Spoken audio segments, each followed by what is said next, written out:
Ek groet jou in die kosbare naam van die Here Jesus. Mag die Here se genade jou dra deur moeilike tye. Onthou in 2 Korintiërs 12:9 kla Paulus, want die duiwel val hom aan en hy sê hy het my met die vuis geslaan. En die Here antwoord hom en hy sê vir my genade, my onverdiende guns is vir jou genoeg. En ek moes dit leer in al my jare, sy genade is vir my genoeg. Nou ek wil weer begin in hierdie program en hier gaan 'n beeld kom oor die eindtyd.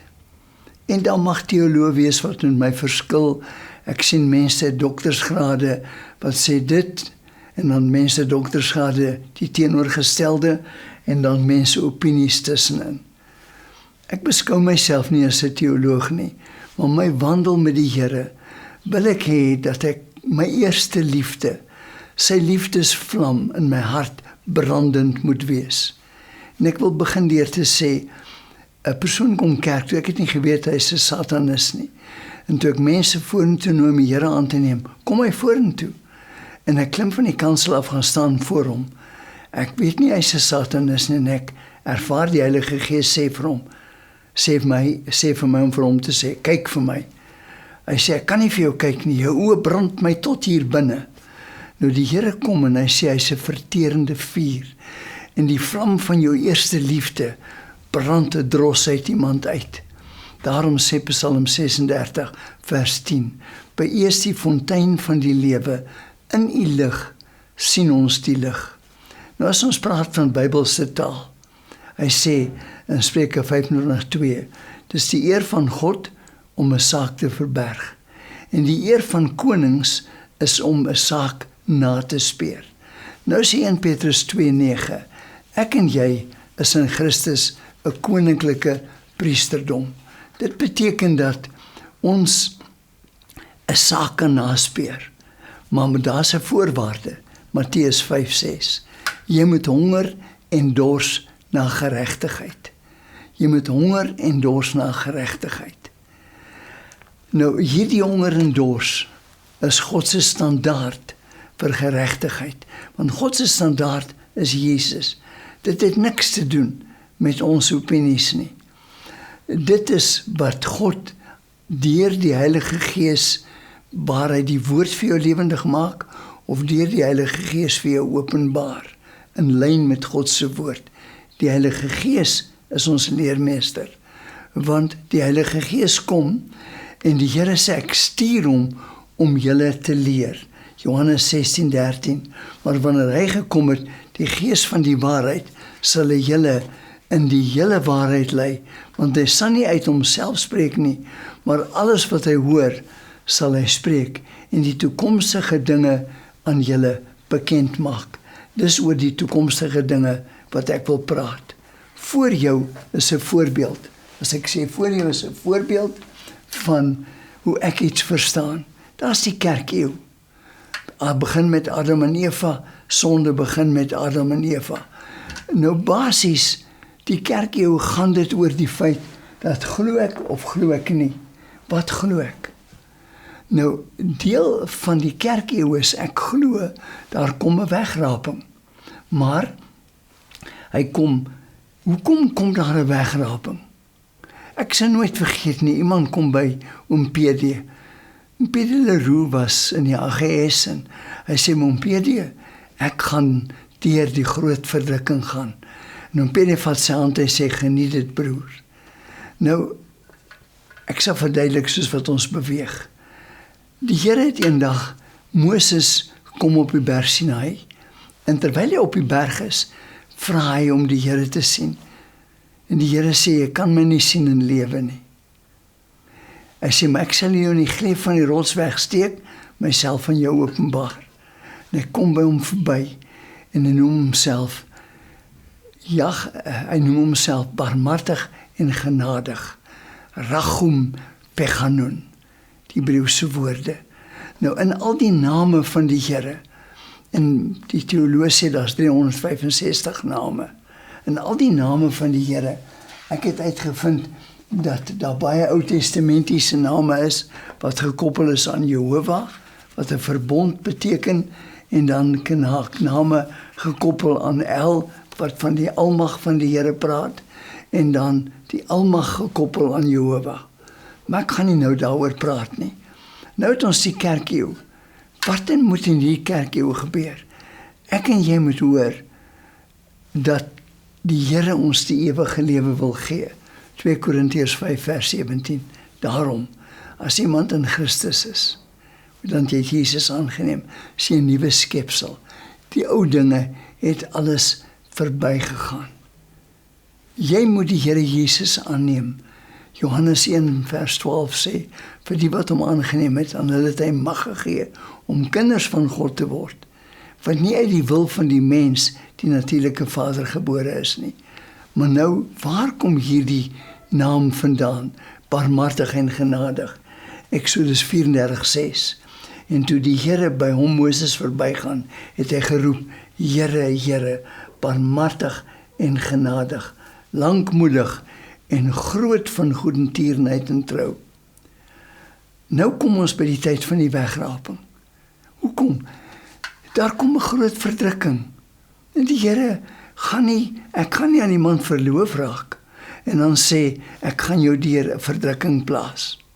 Nou die oomblik wat jy Jesus aanneem, Efesiërs 1 vers 19 en 20, kom die Heilige Gees in jou en jy word verseël met die Heilige Gees van belofte.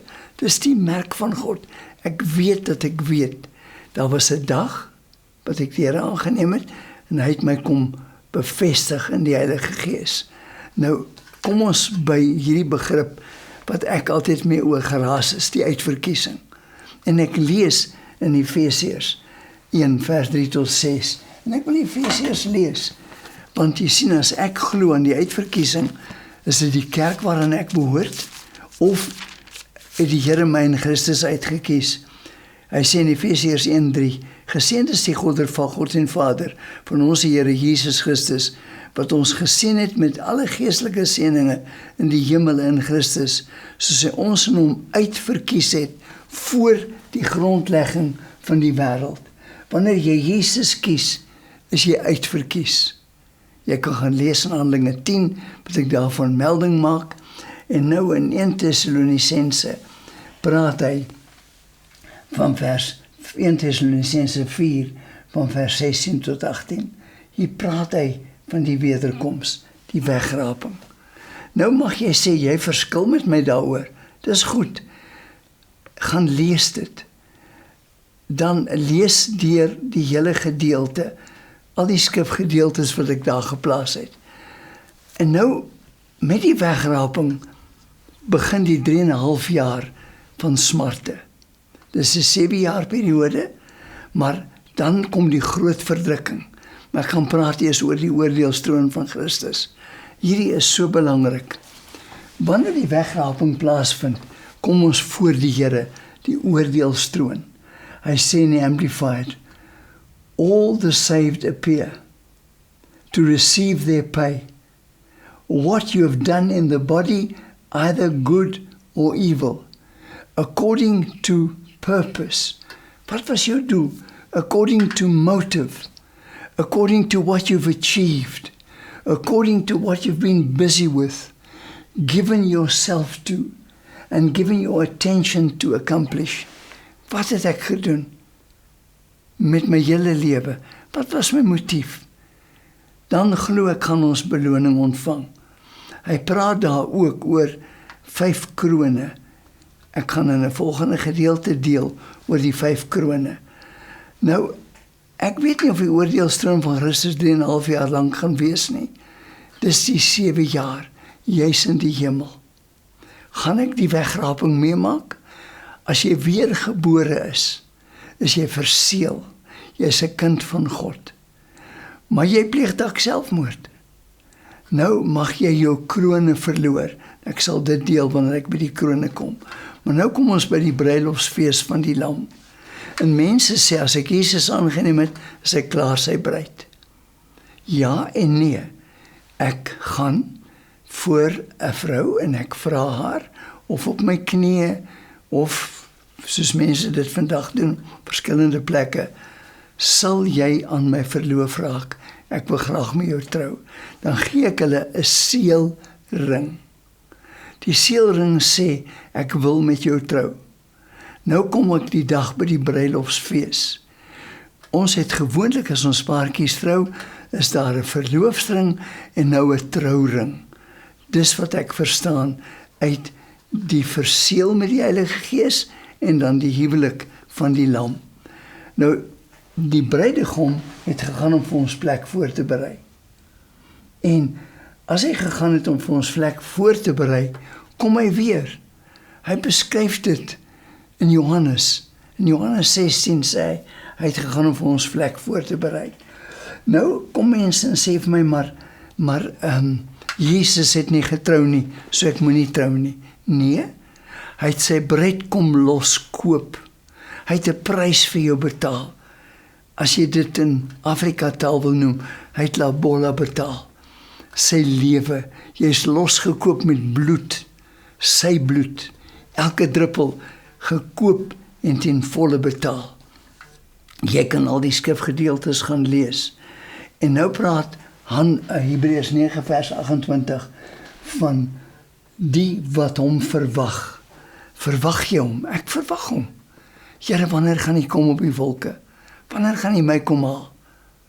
Wanneer gaan hy ons kom haal? Maar nou kan ek jaloers wees. Maar as die Here my en jou vandag kom haal, wat van jou familie en vriende? Sy mag sy koms vertraag. Nie so sommige dit vertraging ag nie, maar dat almal tot bekering sal kom. Gaan almal tot bekering kom? Reinhard antwoord dit. Hy sê seep is beskikbaar, maar almal bad en was nie noodwendig daarmee nie. Hulle het 'n keuse. Jy het 'n keuse, want jy is nie 'n verkeersmannetjie. Adam en Eva het 'n keuse gehad. Die boom van die lewe, die kennisboom van die kennis van goed en kwaad. Hulle mag vrylik eet van die boom van die lewe. Dis nog vandag so. Nou is daar 3 jaar groot verdrukking. Dan word die anti-kris geopenbaar. Jy kan nie 'n merk hê voor die anti-kris nie geopenbaar is nie. Nou kom die dier en hier kom die merk van die dier. En sonder die merk van die dier sal jy nie koop of kan verkoop nie. Nou, ek wil hier lees uit Efesiërs 5 vers 25, want Efesiërs praat so mooi oor die konsep van die bruid en die bruidegom. Onthou, daar's voorbeelde en gelykenisse. Hy sê in Efesiërs 5:25, manne, julle moet julle eie vroue lief hê, soos Christus ook die gemeente lief gehad het en homself daarvoor oorgegee het, om dit te heilig nadat hy dit gereinig het met die waterbad van die woord, sodat hy die gemeente voor hom kon stel, verheerlik, sonder vlek of rimpel of iets dergeliks, maar dat dit heilig en sonder gebrek kan wees. So behoort die man sy eie vroue lief te hê, soos sy eie liggaam. Wie sy eie vrou lief het homself lief. Nou daar's iets van die bruidegom wat my lief het. En as ek na hom toe draai, maak hy 'n moordenaar ook deel van die bruid. Op aarde gaan dit baie moeilik wees. Na die bruilofsfees van die lam kom die 1000-jarige vrederyk. Hierdie is my bietjie 'n raaisel. Hoe kan daar 'n 1000 jaar vrederyk wees waar Jesus op die troon van Dawid in Jerusalem gaan heers? Ek was 25 keer al in Israel en ek stel myself voor, waar is die troon van Dawid? Want daar word konserte aangebied in die, ons noem dit die citadel, die woonplek waar Dawid gewoon het. Waar is die troon? So ek kan nie uit my teologiese belewenis vir jou presies antwoord nie, en enige persoon kan dit nie miskien antwoord nie. Die duiwel gaan dan gebind wees en die Here gaan regeer as koning van konings en die Here van Here. Dan gaan aan die einde van hierdie periode die duiwel vir 'n kort tydjie losgelaat word. En die mense sal weer die leuen volg, soos Adam en Eva. Maar dan word die vyand gebind en vir ewig in die put gegooi. Nou na daardie 1000 jaar, ons noem dit die millennium. Ek wil teruggaan. Nee, hoe oud is die aarde? 6000 jaar. wanneer die Here terugkom. Is jy seker daarvan? Die Bybel sê so, was oggend en aand die eerste dag. So die Here het die aarde in 'n dag geskape, oggend en aand. Daar's nie miljoene jare nie. Daar's nie 'n prehistoriese tyd nie. En ons deel daarmee hier op Patmos, wanneer ons met die wetenskaplikes praat. Maar hierdie is vir my so kosbaar, as hy lees in die 2 Petrus 3 vers 8. En ek wil miskien net hier, want 2 Petrus 3, Petrus praat hier, en hy praat, Petrus was die disipel na aan die, of kom ek sê, een van die 3 disipels. En hy sê in 2 Petrus 3, en ek lees hier van vers 8, hy sê, die Here vertraag nie die belofte, soos sommige dit vertraging ag nie, maar hy is lankmoedig oor ons, en wil nie hê dat sommige moet vergaan nie, maar dat almal tot bekering moet kom. Maar die dag van die Here sal kom soos 'n dief in die nag. Die Here gaan kom soos 'n dief in die nag. Na hierdie periode, waar Jesus regeer het vir 1000 jaar, dan kom die Here op die wolke. Nou, wanneer die Here die wegraping kom, hy kom soos 'n dief in die nag. Dis my begrip daarvan, jy mag teologies verskil. Wat kom 'n dief in die nag doen? Hy kom steel die juwele. Die Here kom haal jou sy juweel. Sy juweel, want hy het jou geneem, en jy het hom aangeneem, en hy het jou aangeneem, en jou gees van aanneming gegee, waardeur jy roep, Abba Vader. Nou ons sing van onsself as hy weer kom, kom haal hy sy parels. Waar het die liedjie vandaan gekom? Ek glo jy's 'n parel. Hy kom weer, maar hy kom soos 'n dief in die nag. En nou kom hy op die wolke, en elke oog sal hom sien. Ek wil terugkom na die begrip van, en die Here wat in Openbaring vir ons sê, en hy sê Openbaring 7:14, en dit is vir my 'n skrif wat ewe skielik vir my lewendig geword het. Hy sê in Openbaring 7:14, en ek sê vir hom, my Heer, weet dit, en hy sê vir my, dit is hulle wat uit die groot verdrukking kom. Nou, hier kom verhale, Here, waar kom hierdie mense vandaan? Ek glo dat mense uit die groot verdrukking deel van die bruid gaan wees, want dan het kerk toe gegaan, maar nooit die Here aangeneem as saligmaker, met 'n verseeling in hulle hart. En toe die wegraping plaasvind, skielik is die wêreld in warboel. En hier moet 'n anti-kris opstaan. Hier moet een opstaan en 'n een wêreldregering maak. En om te koop of verkoop, moet jy aan hierdie een wêreldregering glo. En daarom moet jy die merk dra. En hierdie mense weier om die merk te dra, en hulle word doodgemaak. Iemand het vir my gestuur van 'n hindoe, wat tot wedergeboorte gekom het. En hulle kom na hom toe en hulle sê vir hom, ons gaan jou doodmaak. Jy moet bely dat jy 'n fout gemaak het om Jesus aan te neem. Hulle kap sy arms af. Hy bly die Here loof en prys. Hulle kap sy bene af. Bly die Here loof en prys. Hy is uiteindelik dood. Ek glo dat hy van in die hemel, van die krone gaan ontvang, 'n groot beloning gaan ontvang, want in sy sterwensuur het hy nie die Here ontken nie. Daarom kom daar uit die groot verdrukking, kom daar ook deel van die bruid. Maar nou kom ons by die wit troon oordeel, Openbaring 20. Almal uit die see, oral kom mense, en hulle kom voor die wit troon. Ek glo dat die wat reeds deel van die bruid is, sal sien die kans wat hulle gehad het om die persoon te bereik, nie uitgereik het na die persoon nie. Die persoon het gesit, na die evangelie geluister, dit verwerp. Die Here nie aangeneem nie. En na hierdie, kom ek lees net hierdie 1 Korinte 4 vers 5. Hy sê in 1 Korintiërs 4 vers 5. Jy kan dit self gaan lees, 1 Korintiërs 4 vers 5. Hy lees die volgende.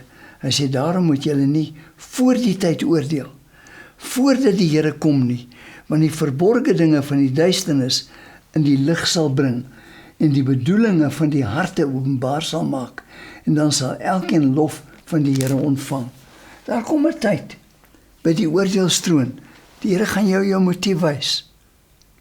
Ek glo, jy gaan nie sekere krone ontvang nie, jou saligheid is daar.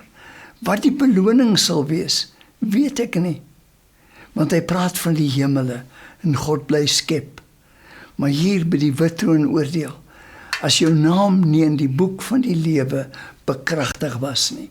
Ek wil afsluit hiermee. Wat beteken dit? Ek wil my eiendom verkoop. Ek vra byvoorbeeld 3 miljoen vir my eiendom. Jy kom maak vir my 'n aanbod op papier. En jy gee my 'n bankwaarborg dat jy die lening het van die bank. Jou aanbod is geldig. Wanneer word dit wettig? Wanneer ek het aanvaar en dit teken. Die aanbod op jou lewe is geldig. Hy het die prys reeds betaal. Maar dit word wettig wanneer jy hom aanneem. Daarom voor die grondlegging van die wêreld het jy jou naam in die boek van die lewe geskryf. Elke naam is daar. Maar die kontrak is nie deur jou geteken nie. Wat is jou handtekening? Jy sê, Here, ek is 'n sondaar. En jy kniel voor hom en jy vra hom om jou te reinig met sy kosbare bloed. Jesaja 1 vers 18 en 19. As ek nou met jou praat deur die Heilige Gees, kniel net daar waar jy is en sê, Here, ek hoor dat U my liefhet, dat U reeds vir my betaal het. My naam staan reeds in die boek. Maar Here, ek het dit nog nie gewettig nie. Dankie dat U aanbod maak op my lewe. Ek erken dat ek 'n sondaar is. Ek het U as verlosser nodig. Want daar's geen ander naam onder die hemel gegee waardeur ek gered kan word. Ek wil U nou aanneem as my saligmaker. Reinig my met U kosbare bloed. Reinig my, was my wit soos sneeu. Kom woon nou in my deur die Heilige Gees. En Here, dankie dat ek nou 'n pad van heiligmaking op sy setting kan beweeg. Ek verklaar dat my naam nou bekragtig is in die boek van die lewe, dat ek 'n kind van God is, omdat ek Jesus nou net aangeneem het. Word deel van 'n kerk, word deel van 'n koneksiegroep, gaan dien die Here met kinderlike eenvoud, hou die vlam van jou eerste liefde brandend. Die Here seën jou. Dankie dat jy gesê het ja vir Jesus.